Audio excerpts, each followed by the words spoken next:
Amen. Voilà, nous rendons grâce à Dieu. Et même si la pluie semble persécuter le culte, nous croyons que c'est une bénédiction de Dieu et que nous pourrons aussi recevoir grâce sur grâce.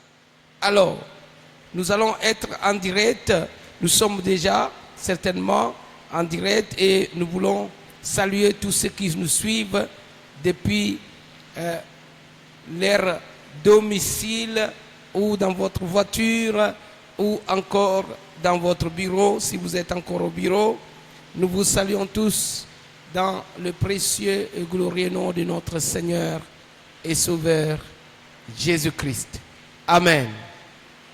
Ce soir, bien-aimés dans le Seigneur, nous sommes au dernier jour du mois d'avril, décrété: le juste vivra par la foi, exercera son autorité et sa domination.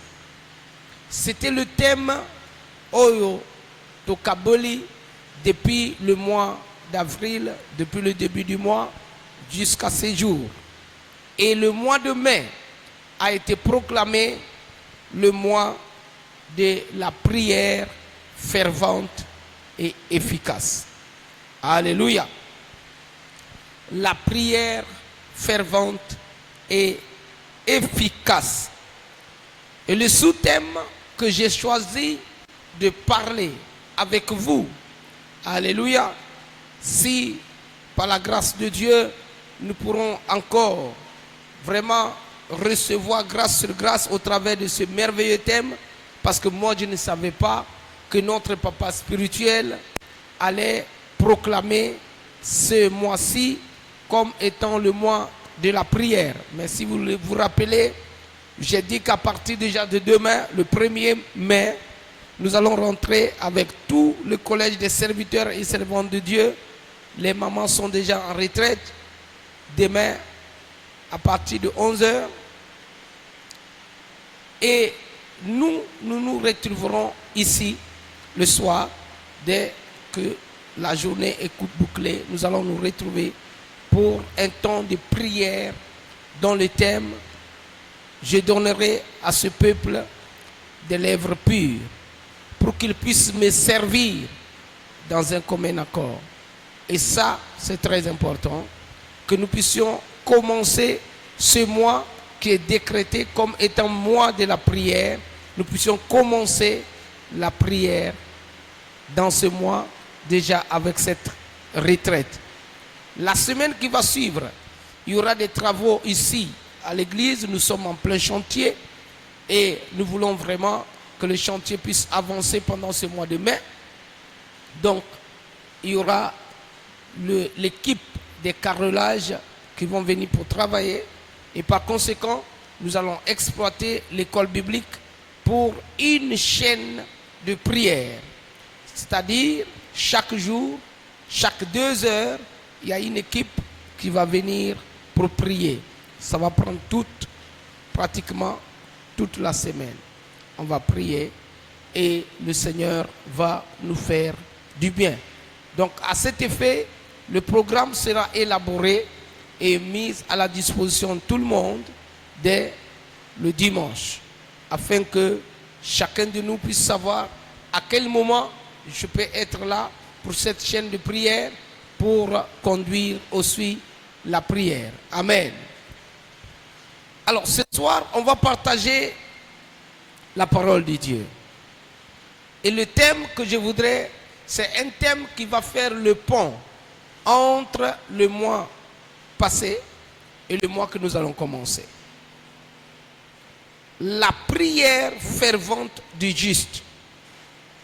Amen. La prière fervente du juste. Le juste, nous savons que c'est celui qui a été justifié par la foi en Jésus-Christ. Alléluia. Le juste, c'est celui qui a été justifié.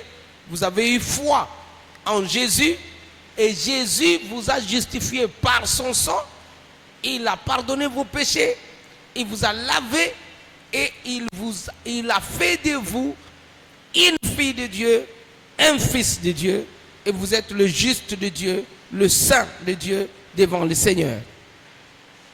Amen. Ça, c'est une grâce. Et la Bible dit clairement que c'est par grâce que vous êtes sauvés au moyen de la foi. Alléluia. Éphésiens chapitre 2, le verset 8 nous dit, c'est par la grâce que nous sommes sauvés au moyen de la foi.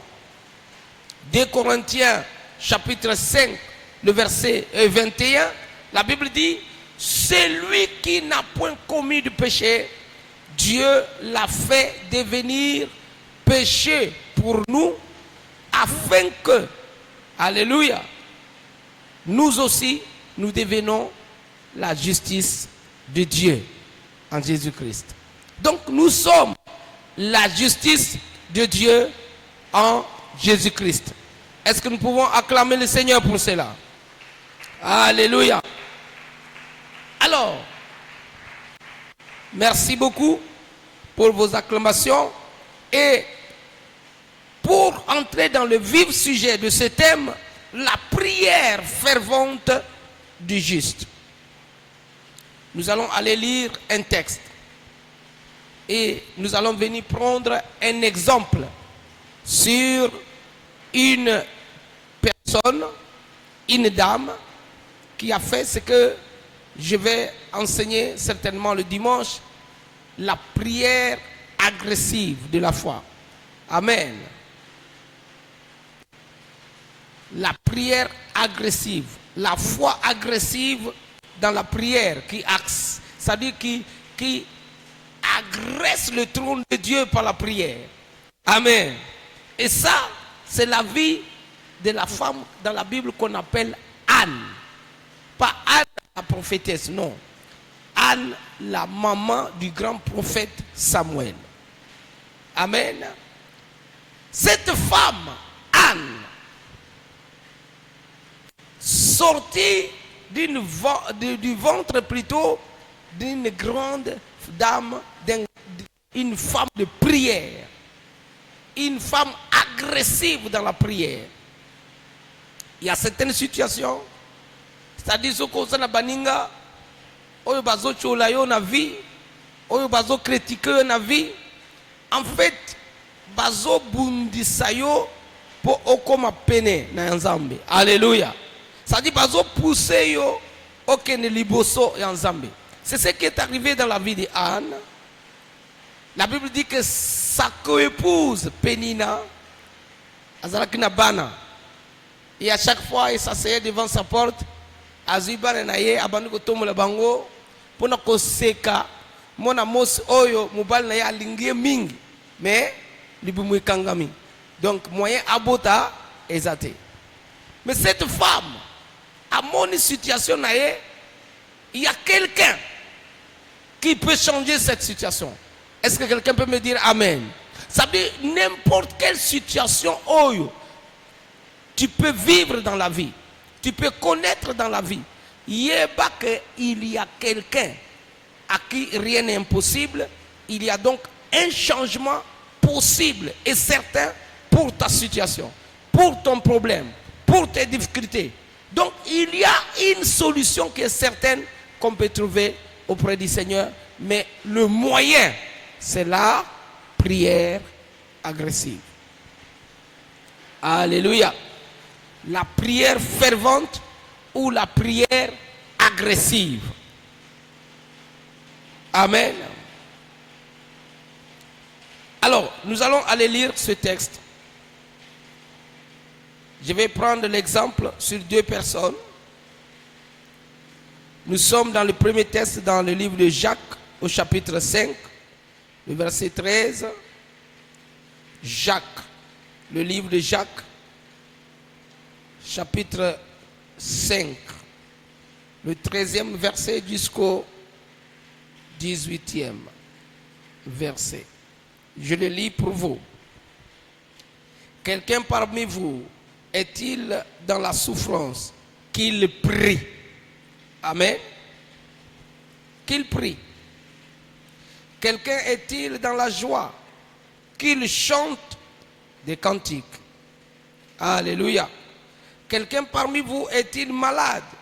Qu'il appelle les anciens de l'église et que les anciens prient pour lui en loignant d'huile au nom du Seigneur. La prière de la foi sauvera le malade et le Seigneur le relèvera. Et s'il a commis des péchés, il lui sera pardonné. Confessez donc vos péchés les uns aux autres et priez pour les uns et pour les autres afin que vous soyez guéris. La prière fervente du juste a une grande efficacité. Amen. La prière fervente du juste a une grande efficacité. Amen. Tu peux maintenant acclamer le Seigneur pour la parole de Dieu.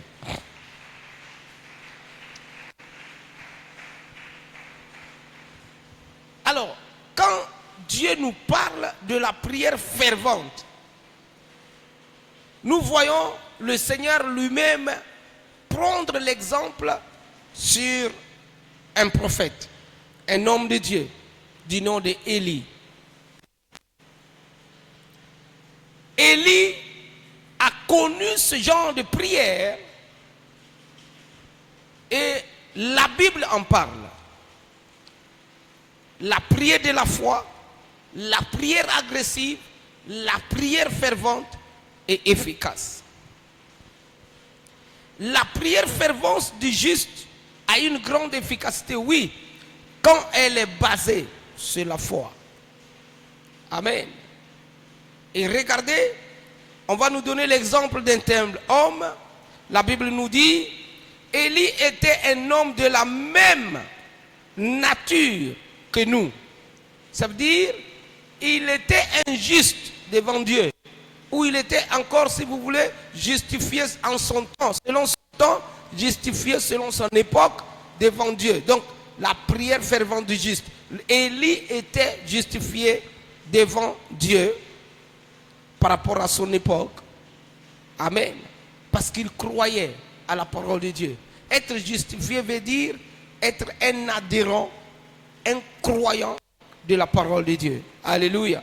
Et quand vous croyez à la parole de Dieu, la parole de Dieu elle-même, elle va vous justifier. Élie était un homme de la même nature que nous. Il pria avec instance pour qu'il ne plût point. Et il ne tomba point de pluie sur la terre pendant 3 ans et 6 mois. Regardez, quand je parle de la prière agressive ou la prière fervente et efficace, on nous donne l'exemple d'un homme de Dieu. Il s'appelle Élie. On te dit premièrement, il ne faut pas croire que c'est une... Quand on parle de la prière efficace, la prière agressive, la prière fervente, ce n'est pas quelque chose de compliqué, de difficile, d'impossible à faire. On te dit, voici un homme. Il est né comme toi tu es né. Il a les mêmes situations que tu as aujourd'hui. Il vivait. La seule différence entre toi et lui, c'est la croyance, la foi dans la parole. C'est tout. Sinon, il est de la même nature que nous. Nous ne dépassons à Élie en rien. Élie ne nous dépasse en rien. Est-ce que vous comprenez? Tu es né de femme, il est né de femme. Alléluia. Tu as le sang dans ton corps, Élie avait le sang dans son corps. Mais quelle est la différence? Pourquoi sa prière avait une efficacité? C'est parce que cette prière était basée sur la parole de Dieu. Alléluia. Alléluia. La Bible dit, dans le livre de Deutéronome, je crois au chapitre 16, que Dieu dit, si mon peuple se détourne de moi pour aller vers des dieux étrangers, je fermerai le ciel. Élie regarde les gens de son époque. Il y avait un roi qu'on appelle Akab. Et ce roi avait amené le peuple de Dieu à vivre dans la désobéissance, en adorant des dieux étrangers. Donc, le peuple s'était détourné du vrai Dieu. Et il dit non, il y a une promesse, il y a une parole sur laquelle je peux maintenant m'appuyer. Donc, toute prière efficace commence sur la base de la localisation de la parole que vous avez identifiée par rapport à la situation que vous voyez ou la montagne que vous voyez devant vous. Est-ce que je parle à quelqu'un? Par rapport à la montagne que tu vois devant toi, il faut d'abord localiser l'antidote qui te permettra de faire bouger cette montagne. C'est ça, la prière fervente, la prière agressive, la prière efficace. Même la prière de Anne, nous allons le voir, parce que c'est les deux personnes en matière de prière. Pour introduire ce thème, je vais me baser sur les deux personnes. Anne, la maman de Samuel, et Élie, le prophète. Alléluia. Alors, cet homme va localiser une parole. Il dit, Dieu dit, si mon peuple se détourne de moi, moi Dieu, je ferme le ciel. Mais Élie appelle le roi qui a détourné le peuple. Et il dit, voici, toi, tu as détourné le cœur du peuple pour aller vers des faux dieux. Il n'y aura pas ni goutte, ni pluie, sinon à ma parole. Donc, quelle parole? Il n'a pas de parole. Il a localisé d'abord la parole qu'il a en fait mien. C'est-à-dire cette parole qu'il a localisée, il en a en fait une parole personnelle. Ça veut dire quoi? Il a cru à cette parole. Il a adhéré à cette parole. Il s'est approprié cette parole. Écoutez, la Bible dit, et la parole s'est faite chair. La parole qui amène une prière à être efficace, c'est cette parole-là qui s'est faite chair dans votre cœur. Est-ce que je parle à quelqu'un? C'est la parole qui s'est faite chair dans votre cœur qui engage une prière efficace, percutante, fervente. Alléluia. Lorsque Élie a vu cette parole, regardez, la Bible dit, Élie, regardez ce qu'on dit. Ce qu'on dit de lui est tellement clair. Il dit, Élie là, c'est un homme de la même nature que nous. Il est dit qu'il pria avec instance. Ça veut dire, il pria avec ferveur, avec une agressivité. Mais pas parce qu'il se base sur des paroles qu'il est tombé du ciel comme ça. Non. Il a d'abord localisé cette parole.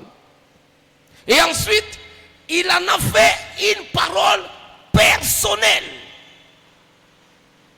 Et ensuite, il va défier la nature. Il va défier les cieux. Il va défier la terre. Il va défier le monde spirituel avec la parole qu'il a localisée. Donc, toute prière fervente et efficace se base sur le fait que vous avez localisé une parole.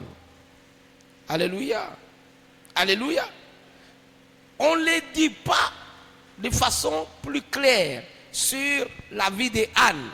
Mais quand Anne est exaucée et que Anne vient pour rendre grâce à Dieu en accomplissant son vœu, vous allez voir que sous l'onction de l'Esprit, Anne va faire sortir un cantique de sa bouche. Il dit, la stérile enfantera cette fois. Elle n'a pas raconté ça par hasard. Elle a vu ça quelque part. Est-ce que vous comprenez? Et c'est sur la base de ce qu'elle avait vu quelque part qu'elle dit, mais c'est la stérile. Moi, je suis quoi? Stérile. Donc, je vais aller vers celui qui brise les chaînes de la stérilité. Je vais prier avec agressivité. Je vais prier avec instance. Je vais prier avec persévérance. Je vais prier avec efficacité. Et la parole de Dieu dit, lorsqu'elle était en train de prier pour demander que sa stérilité soit brisée et qu'elle devienne une mère, cette femme, le sacrificateur Élie, il était assis, il a regardé cette femme. La Bible dit, cette prière a duré presque toute une journée. Quelqu'un me dit Amen.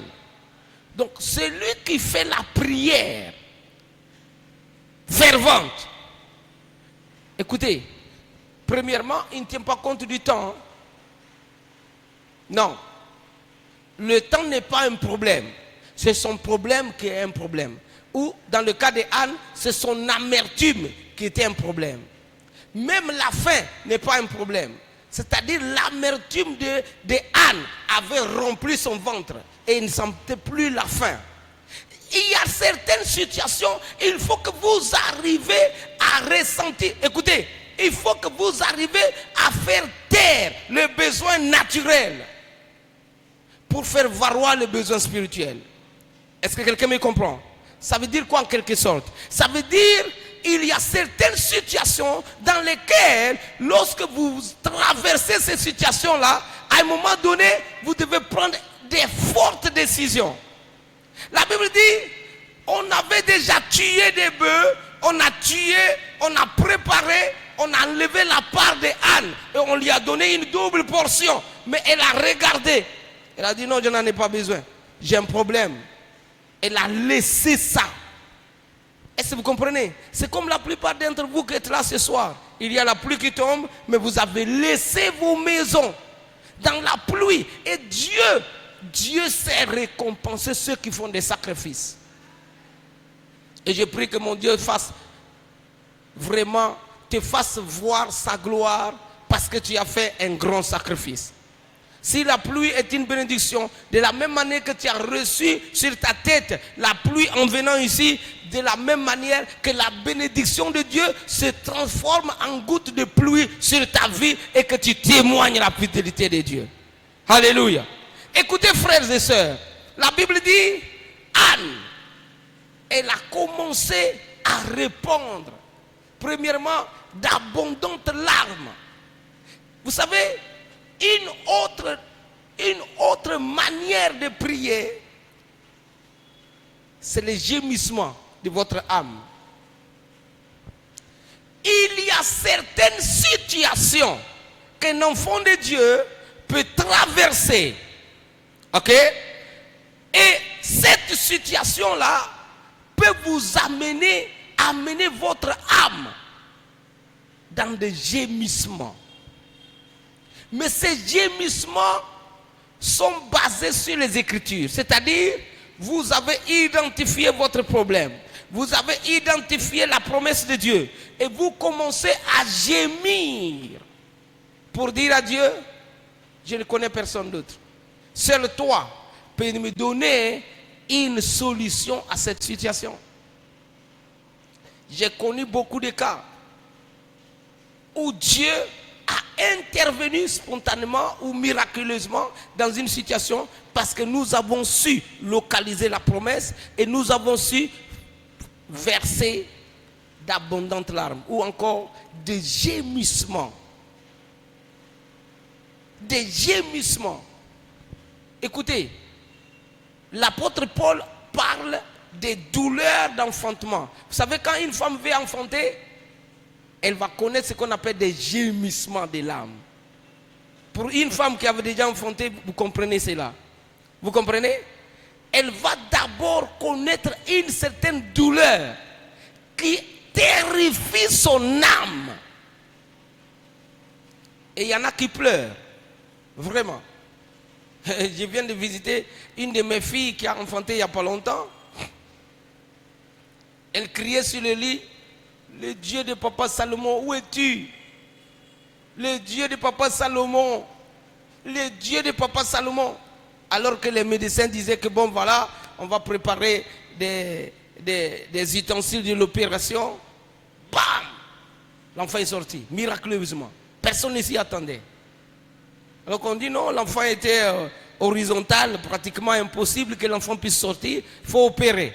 Elle dit non, le Dieu de papa Salomon va faire quelque chose. Alors qu'elle est en train de crier sur le lit d'accouchement là, elle crie le Dieu de papa Salomon, bam, l'enfant est sorti. Est-ce que quelqu'un me comprend? Il y a des prières, quand votre âme gémit, il y a une intervention rapide de Dieu. Alléluia. Et c'est ce que Anne vivait, c'est ce que Anne a expérimenté. En d'autres termes, la Bible dit, Anne parlait, personne n'entendait ce qu'elle disait. Mais on voyait des larmes. Est-ce que vous comprenez? Et on voyait ses lèvres bouger. Mais qu'est-ce qu'elle dit? Élie était assis, mais il n'entendait pas qu'est-ce qu'elle disait. Mais il était en prière. Donc quand on parle même de la prière agressive, en fait, ce n'est pas des cris. C'est ça que je veux faire comprendre à quelqu'un ce soir. Peut-être qu'on dit, ah, prière fervente. Ah, non, ce n'est pas ça. C'est pas ça. Est-ce que vous comprenez? Il y a aussi des prières qu'on appelle les cris et les larmes. Ça aussi, ça existe. Mais ce qu'on appelle ici la prière agressive, c'est une autre prière, c'est une autre prière. Complètement, c'est-à-dire la douleur qui est en vous, vous la faites ressortir d'une autre manière. Par des larmes, par des gémissements, par des poussées, comme une femme qui est en train d'enfanter. Et vous finissez par accoucher votre miracle. L'apôtre Paul, en parlant de la prière, il dit, je ressens les douleurs de l'enfantement pour vous, Galatites. Ça veut dire l'église de Galates, avant que cette église puisse exister, ça veut dire l'apôtre Paul a fait des prières ferventes. Et il dirait que je ressens encore les douleurs de la prière que j'ai faite pour que votre église puisse devenir une église. Vous comprenez cela? Il parle des douleurs d'enfantement. Mais enfantement de quoi? Est-ce que Paul, il a eu une grossesse quelque part? Vous l'avez vu, il a porté un enfant quelque part dans son corps? Non. Il parle des difficultés qu'il a eues en implantant l'église de Galate. Cette église a connu beaucoup de problèmes, beaucoup de critiques, beaucoup de controverses. Mais il est resté dans la prière pour résoudre problème sur problème et jusqu'à ce que cette église devienne une église solution. Est-ce que vous comprenez? Et ça, c'est très important pour tout serviteur de Dieu, pour tout enfant de Dieu, de comprendre ce niveau-là de la prière. Il faut le comprendre. Si vous ne le comprenez pas, il y a certaines promesses, vous n'accéderez jamais à ces promesses-là. Elles sont là. Vous pouvez aller au tombeau avec ces promesses. Vous savez, quand vous allez dans des cimetières, ok, il y a beaucoup de gens qui sont morts avec leurs promesses. Ils sont partis avec. Ça ne s'est jamais réalisé. Alléluia. Moi, je bénis Dieu pour mon père spirituel. Tout ce que Dieu lui a montré, tout ce que Dieu lui a dit de faire, aujourd'hui, tout est fait, pratiquement. implanter des églises partout dans le monde. C'est une réalité. Avoir une multitude de fils, pasteurs, apôtres, prophètes, toutes sortes de fils, c'est une réalité aujourd'hui dans son ministère. Avoir une école biblique, c'est une réalité aujourd'hui. Avoir ce qu'on appelle l'audiovisuel, donc ce qu'on appelle télévision pour prêcher l'évangile, c'est une réalité. C'est accompli. Ça y est dans son canevas. J'ai le truc. Avoir des écoles primaires, secondaires, etc. Ça existe déjà. Avoir, en dehors de l'école biblique, il y a des écoles, donc des écoles primaires et autres. Là. Il y en a des écoles secondaires, il y en a. Avoir hôpital, ça existe. Aller partout, prêcher, de gauche à droite, de ville en ville, c'est un homme qui a parcouru près de 180 pays dans le monde, sur 200 et quelques que nous en avons. Est-ce que vous comprenez? Vous comprenez? Ce n'est pas fini. La mission, parmi des églises qui sont nées en Afrique, par des Africains, notre communauté, en dehors des églises anglophones, dans les pays francophones, l'une des églises qui a des missions un peu partout et qui, ces missions-là sont prises en charge par donc l'église mère, c'est notre communauté, ce papa-là. Et ça, c'est une promesse que Dieu lui avait déjà faite. Il avait écrit ça dans les années 80. Aujourd'hui, c'est devenu une réalité. Est-ce que vous comprenez? Aujourd'hui, ce que moi, je n'ai pas encore vu, j'ai déjà vu des équipes de sanitaires, ils ont un petit bâtiment, mais c'est le seul bâtiment qui nous reste. Et aujourd'hui, on est en train de le construire. Donc, si on finit ce bâtiment de l'hôpital, ça veut dire tout ce qu'il y avait dans le canevas de notre papa, il a tout achevé comme l'apôtre Paul. C'est quelqu'un qui peut dire, j'ai couru avec la vision de Dieu, j'ai achevé l'œuvre, alléluia, et une couronne m'attend. Parce que Dieu lui a montré toutes ces choses. Il y a un de mes confrères, un frère, il s'appelle Charles, il est actuellement professeur à Kukwit, qui me dit, c'est notre apôtre Paul, Charles. Je voulais présenter le jour de culte commun quand il était là. Il est venu de Londres pour aller enseigner dans la province de Quilo. Il est encore là. Bien-aimé dans le Seigneur. Donc c'est un homme de Dieu. Tout ce que Dieu lui a montré dans les années 80 qu'il va faire, il a tout fini. Alléluia. Il a tout fini. Tout. Sauf rien. Et ça, c'est quelque chose qui doit nous motiver à courir avec cette vision, parce que chaque personne qui va courir dans cette vision aura aussi sa récompense. Alléluia. Dans une vision, Dieu suscite un homme. Mais dans les récompenses, Dieu récompense plusieurs personnes. Parce qu'aucune personne dans le monde ne peut accomplir une vision de Dieu seule. Est-ce que vous comprenez? C'est très important. Et la plupart de chacun de vous, dans son domaine, les techniciens, les caméramans, les tous les intercesseurs, chacun de vous est en train de courir dans cette vision et il va être récompensé par rapport à ce que Dieu a dit à notre papa de faire. Nous sommes dans cette course-là. Est-ce que quelqu'un peut acclamer le Seigneur? Alléluia. Moi, en tout cas, c'est-à-dire que je suis né dans cette vision, j'ai grandi dans cette vision, j'ai eu tout dans cette vision, j'ai fini ma course aussi dans cette vision. Je ne me vois pas en train de faire autre chose. Non. Et je ne sais pas. Hein. Je ne me vois pas. Alléluia. Quelles que soient les persécutions, les difficultés, les problèmes, Dieu reste fidèle. Amen. Dieu est fidèle. croyez.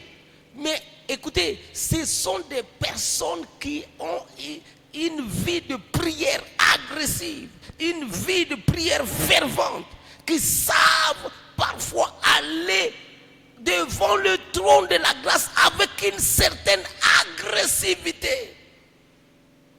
Ah oui, qui obtiennent des résultats dans leurs prières.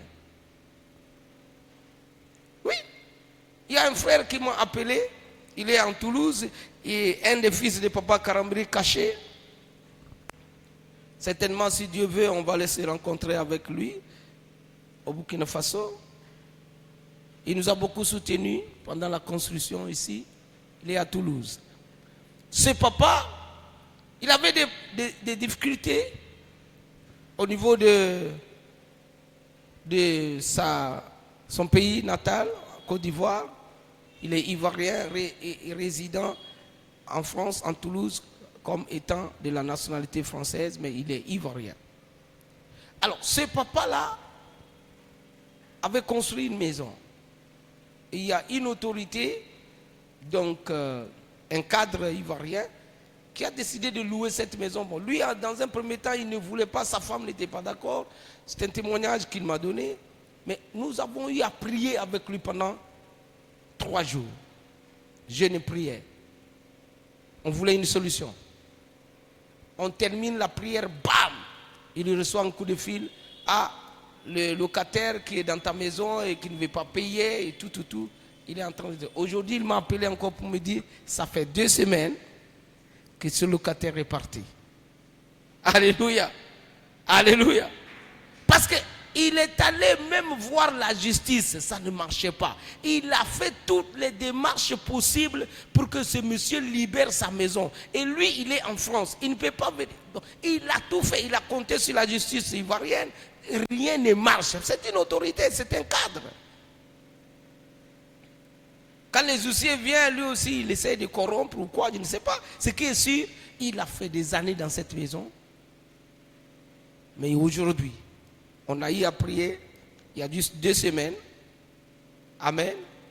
Et il y a 2 semaines, il m'a dit ça aujourd'hui, il y a 2 semaines que ce papa-là a libéré sa maison.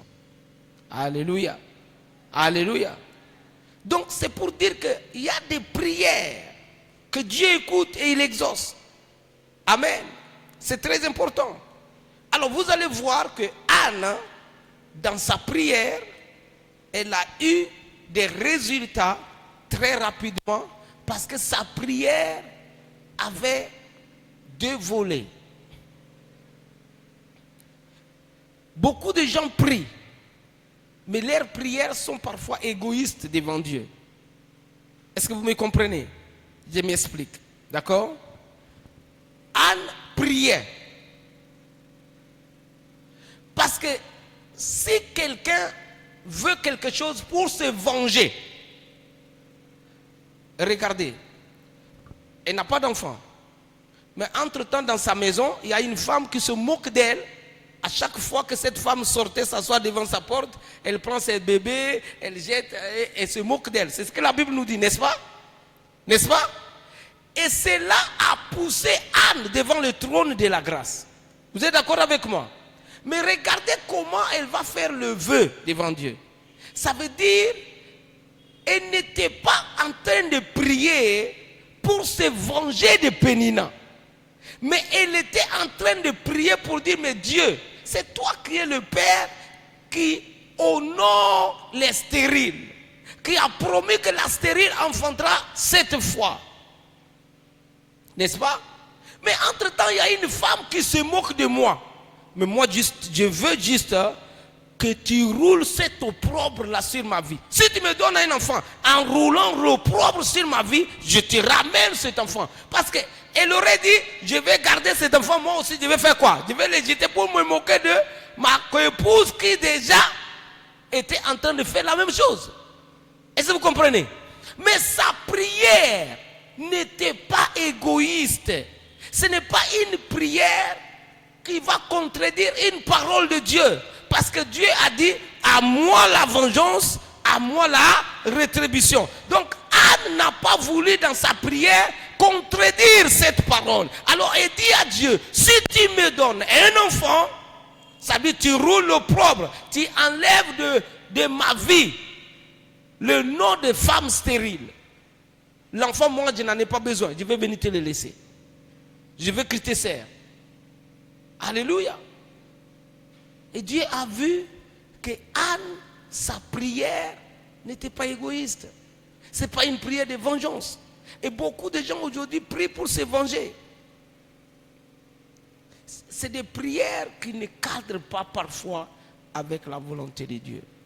Oui, il y a des prières où nous devons parfois envoyer à l'ennemi le retour à l'envoyeur. Ça existe, hein? N'est-ce pas? Mais il y a des prières qu'on appelle les prières ferventes là. Ces genres de prières ici, c'est des prières où vous priez, où vous ne mettez aucune forme de sentiment qui peut contredire l'action de Dieu de répondre à votre prière. Est-ce que je parle à quelqu'un? Alléluia. Il ne faut pas mettre des sentiments. Anne pouvait mettre des sentiments dans sa prière en disant, oui, cette femme se moque de moi. Moi aussi, si Dieu me donne un enfant, je pourrais me moquer de cette femme-là qui, pendant des années, s'est moquée de moi. Elle n'a pas dit ça. Elle dit, Seigneur, donne-moi seulement un enfant. Mal. Mais juste après l'avoir, c'est vrai, je le ramène pour qu'il te serve toute sa vie. Alléluia. Alléluia. Dieu ici était à la recherche d'un oint spécial pour Israël. D'un serviteur de Dieu spécial, d'un prophète de Dieu spécial. Et qu'est-ce que Dieu fait? Dieu dit non. Ce que cette femme-là dit, ce que cette femme-là veut, je vais lui donner non seulement un enfant, mais un enfant qui va aussi être un canal de bénédiction, même pour ceux qui se moquaient de Anne. À chaque fois qu'on verrait cet enfant, on pensera à qui? À Anne. Est-ce que vous comprenez? Parce que Samuel était un grand prophète. Le plus grand de tous les prophètes d'Israël, c'est Samuel. Le plus grand. Je dis bien le plus grand, en dehors de Jésus. Le plus grand prophète, c'est Samuel. Est-ce que vous comprenez? Mais maintenant, regardez, c'est à une femme qui était stérile pendant des années, la femme dont on s'est moqué, qui devient mère, une mère d'un grand prophète. Par quoi? Une prière fervente et efficace. Une prière agressive. Une prière basée sur la foi. Alléluia. Et je dis à quelqu'un ce soir, si ta vie, tu veux voir ta vie rayonner dans la prière, apprends toujours, comme Élie, comme Anne, à localiser d'abord l'intérêt général de Dieu, qui est sa parole. Parce que moi, je vais vous dire encore une chose. La Bible dit que Dieu ne peut régner.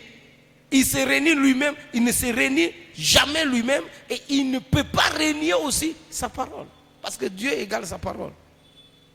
Vous comprenez? Il ne peut pas se régner. Donc, si tu engages Dieu dans la prière et tu le lis avec sa propre parole, c'est la meilleure façon de gagner gain de cause devant le trône de la grâce. Quelqu'un me dit amen. Quelqu'un me dit amen. J'ai dit que cette fois-ci, ta vie de prière va changer au nom de Jésus. Dans ce 5e mois, ta vie de prière va changer au nom de Jésus. Alléluia.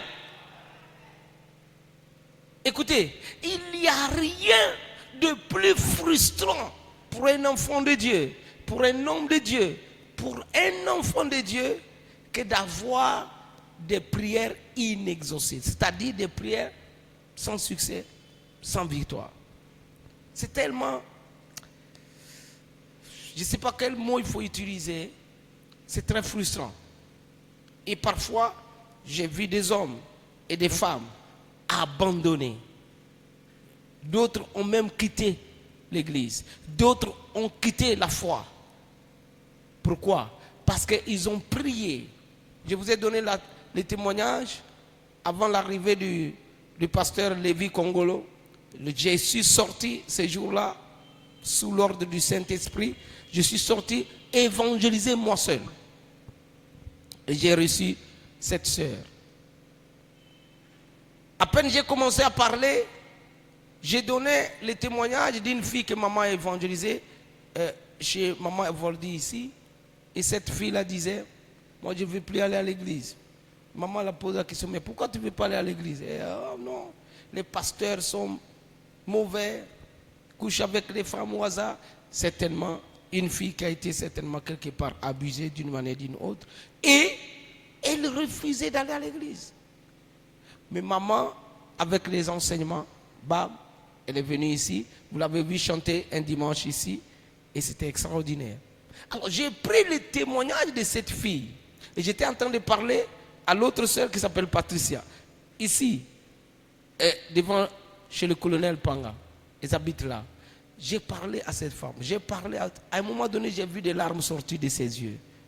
Et il me dit, mais cette fille avait raison, pasteur. Est-ce que Dieu exauce la prière? Est-ce que vous comprenez? Est-ce que Dieu exauce la prière? Je lui ai dit, ma soeur, je ne sais pas où tu pries, mais moi, si Dieu n'exauçait pas la prière, je ne suis pas aujourd'hui devant toi, je ne serai pas ce que je suis aujourd'hui devant toi. C'est parce que Dieu exauce la prière. Si je te dis d'où je viens, d'où je suis sorti, ah, tu peux tout simplement dire gloire à Jésus. Et cette femme, en fin de compte, elle est là avec nous aujourd'hui. Alléluia. Elle est là avec nous. Et je l'ai amenée dans mon bureau ici. J'ai prié avec elle par rapport à son sujet. J'ai fait des prières en ligne avec elle, au téléphone. Est-ce que vous comprenez? Et elle a commencé à voir l'amour de Dieu.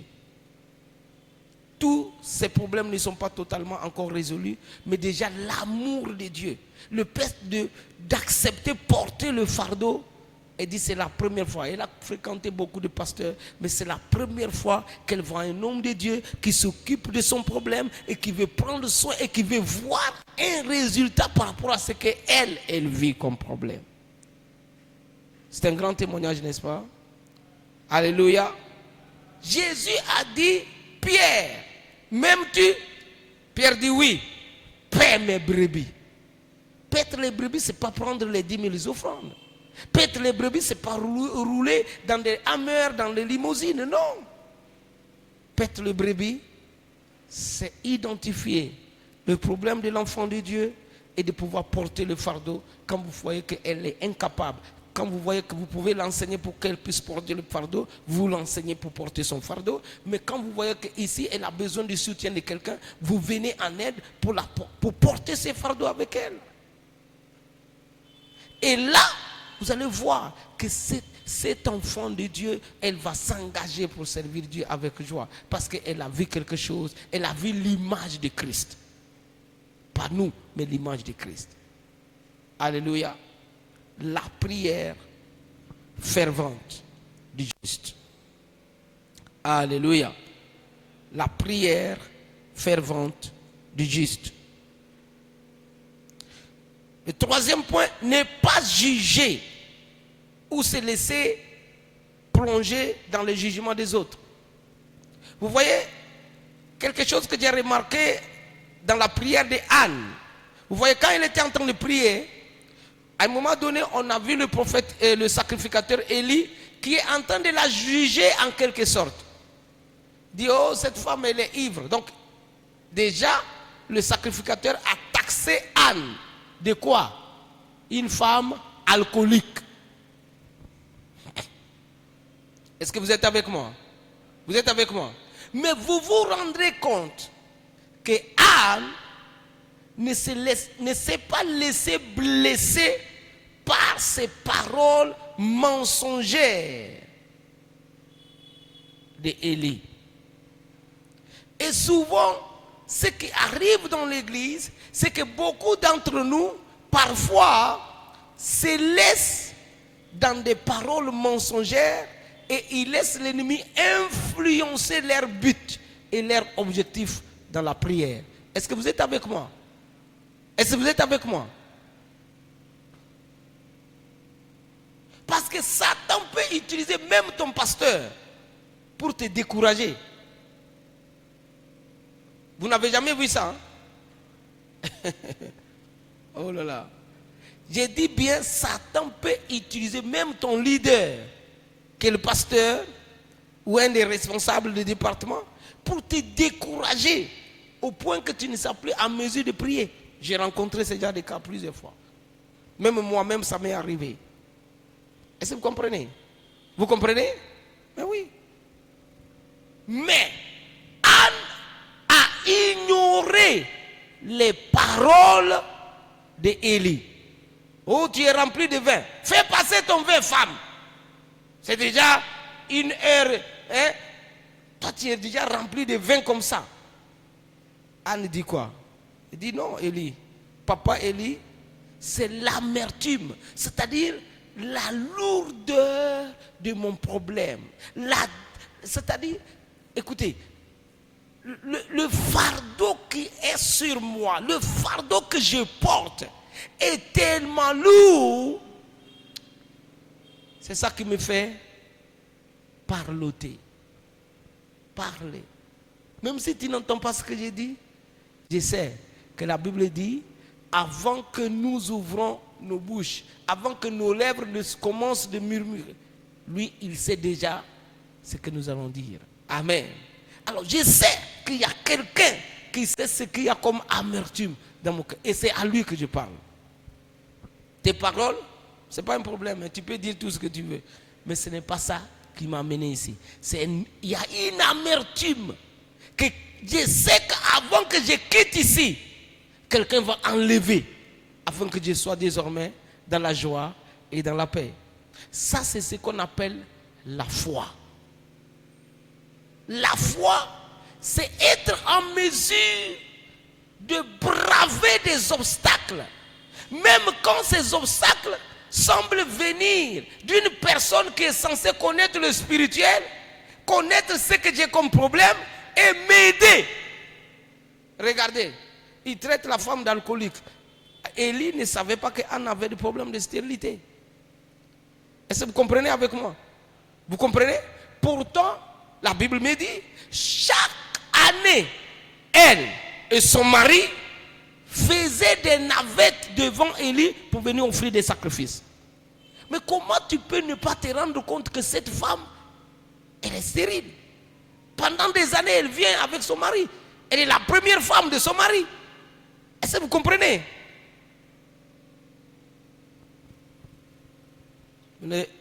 Le sacrificateur la jugeait. Mais une des qualités des hommes et des femmes de foi fervente, de prière fervente, c'est que dans leurs décisions, dans leur attitude, ils ne se laissent jamais influencer par l'attitude de quelqu'un dans l'église. Est-ce que vous me suivez?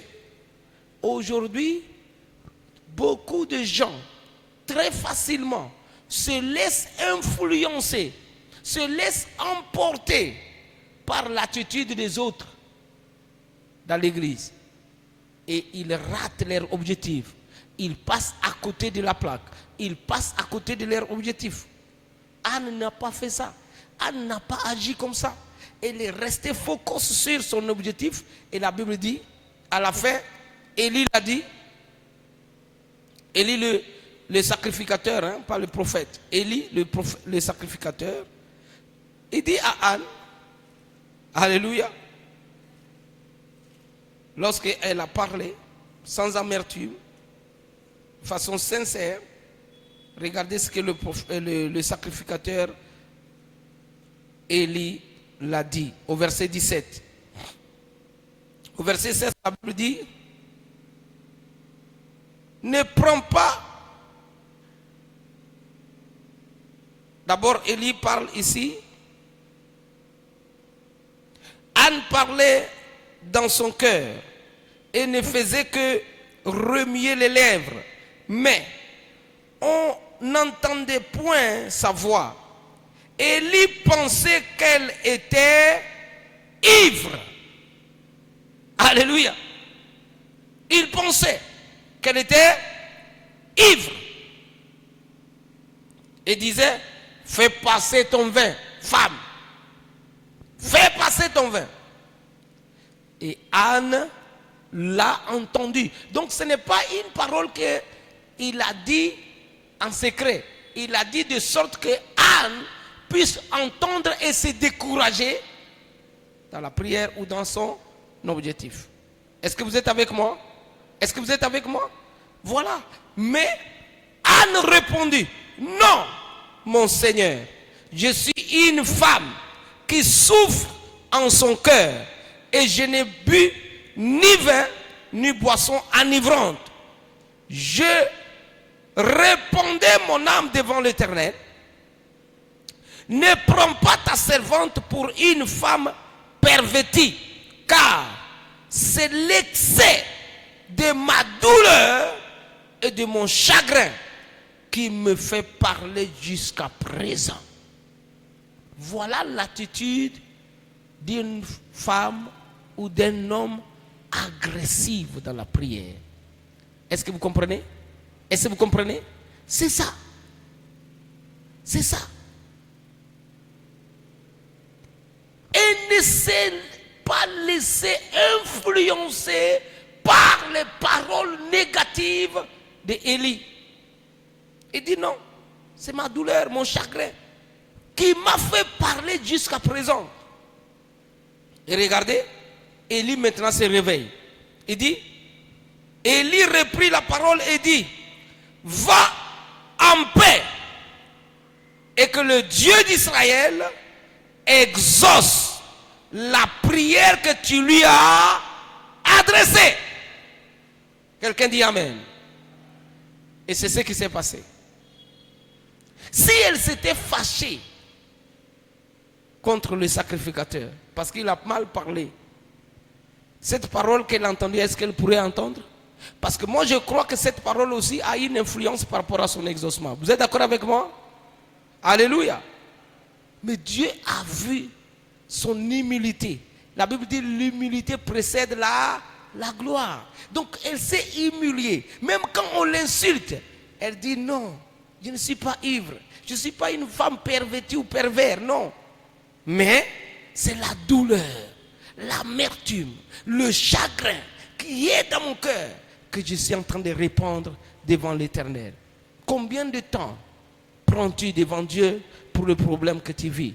Ou tu pars de gauche à droite, aujourd'hui tu es dans tel groupe de prière, demain tu es chez tel prophète, après demain tu es ici. Non.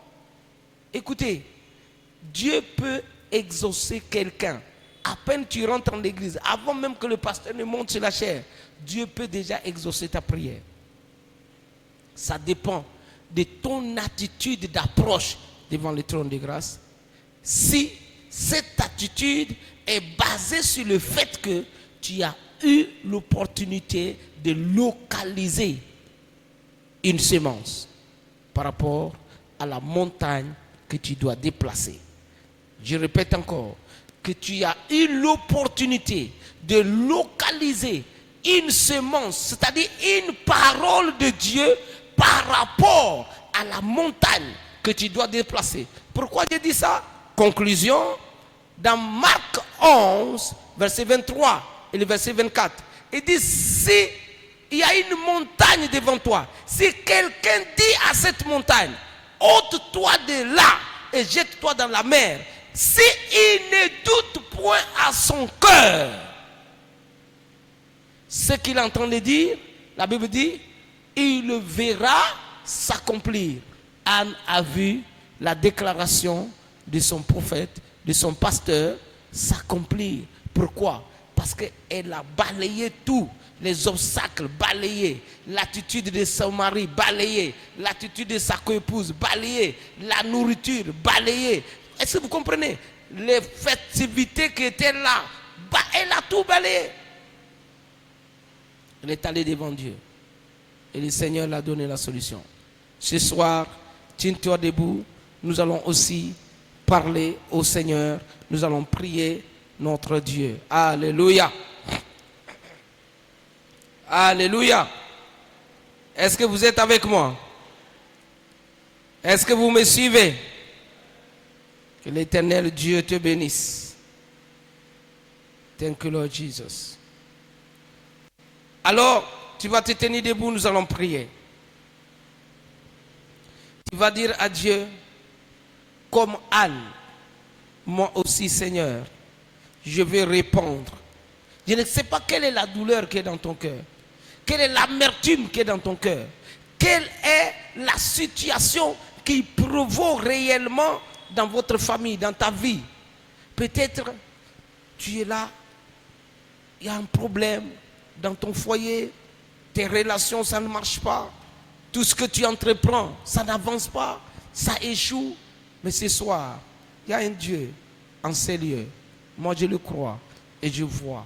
Si quelqu'un s'adresse sincèrement à ce Dieu, il va sortir avec une solution. Alors, élève la voix, prie ce Dieu-là, élève la voix, parle au Seigneur, invoque le nom de l'Éternel.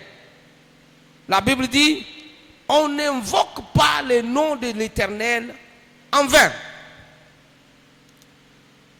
Romains 10, 11, quiconque invoquera le nom de l'Éternel, il sera sauvé.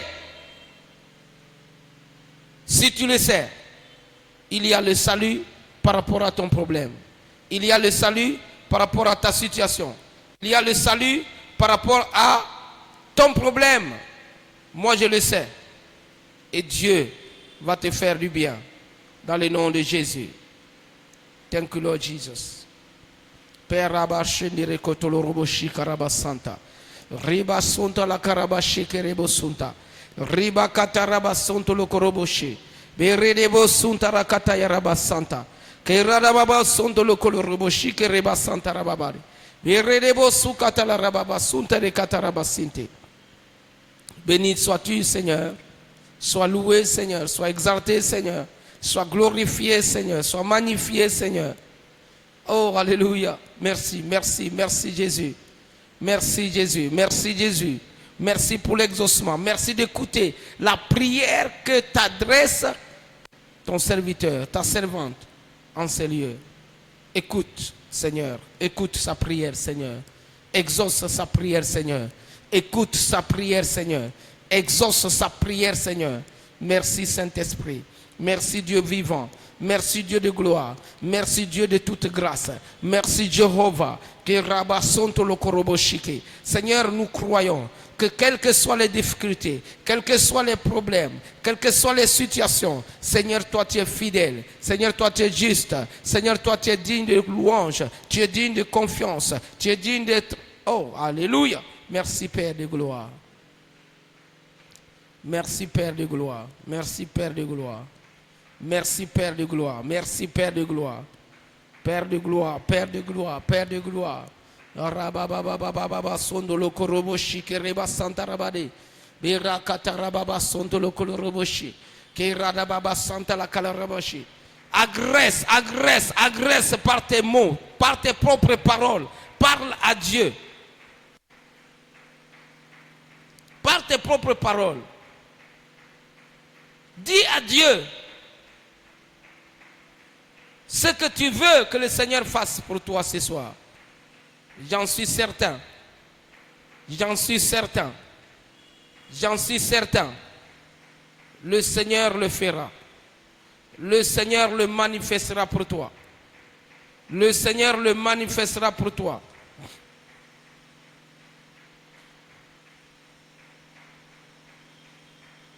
Maraba shikaraba santa la karabadi. Kireba santa la kalaraba sonto robo shikareba santa. Kirada baba sonto lo kolorobo shikareba katarababa. Bi indo robo su kataraba sente re katarabade. Birebo sunta la kalaraba shikareba santa. Béni sois-tu, Seigneur. Alléluia. Gloire à toi, Jésus. Gloire à toi, Jésus. Gloire à toi, Jésus. Gloire à toi, Jésus. Hommage à toi, Jésus. Célébrité à toi, Jésus. Seigneur, merci. Dans le nom glorieux et suprême nom de Jésus, tu es exaucé. Amen. Amen. Amen. Amen. Alléluia. Voilà, nous voulons accueillir notre maman qui est venue pour la première fois. Nous étions avec le frère